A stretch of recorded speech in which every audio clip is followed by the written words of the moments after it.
discovering, experiencing, sharing, and helping bring exposure to indie content, providing you with the goals and ideas from the developers creating these inspiring projects.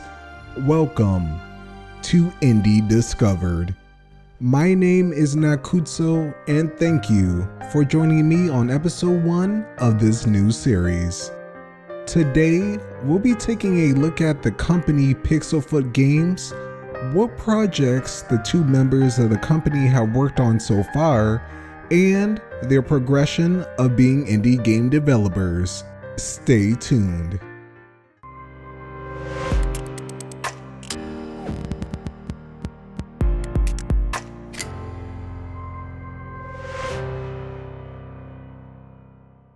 Everything starts with an idea and goal. Pat Flannery and Mickey Host, the founders of Pixelfootgames, set out to form their company in August of 2015. Their first official game, Morph A, created on the Unity engine, was released on August 7, 2016. Morph A is an atmospheric video game focusing on ambient music. Close your eyes and imagine a small, serene mountaintop, away from the troubles of everyday life. Being able to embrace the world just as it is, where you're able to meditate and focus your mind in the moment. The idea of the game is to use these 6 obelisks in order to form your own ambient setting. It's a simple concept that doesn't take long to get into. You're freely able to adjust the in-game switches and buttons to customize the musical backdrop that suits you. The game itself was based on an idea I had for years, and was also a sort of mashup of Proteus and Fract OSC.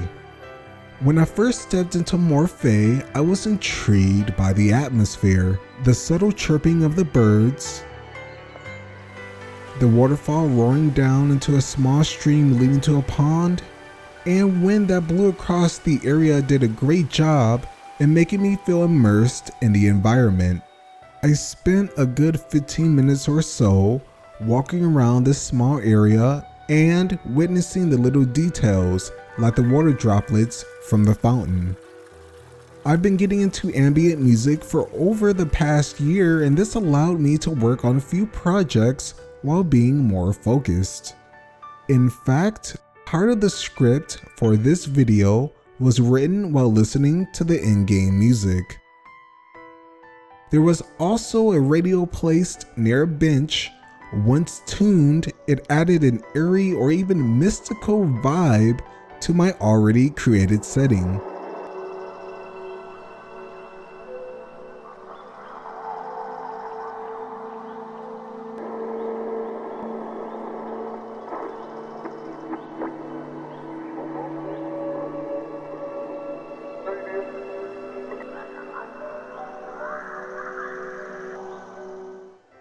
All of these combined made my experience very enjoyable.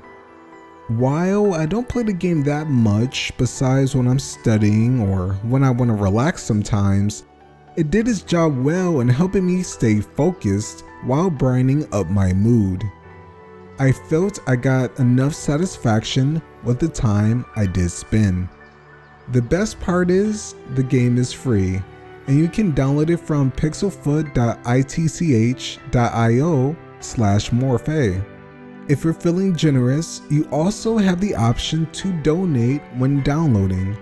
Even something small as $1 can go a long way in helping Pixelfootgames grow.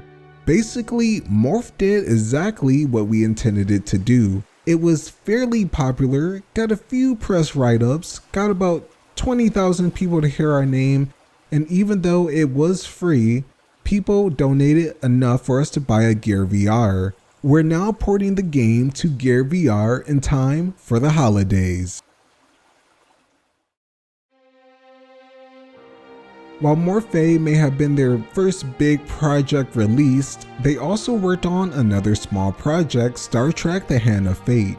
It was created as an entry for Star Trek Jam, which was hosted by Sophie Holden. You can find more information about the contest in the description below. In Hand of Fate, you take control of a character whose goal is to create the Vulcan hand signal to complete the mission. It's pretty easy, rather silly, and there isn't too much to do after completing it unless you want to beat your previous time. It was a small diversion and something I would recommend checking out if you're a fan of the Star Trek series.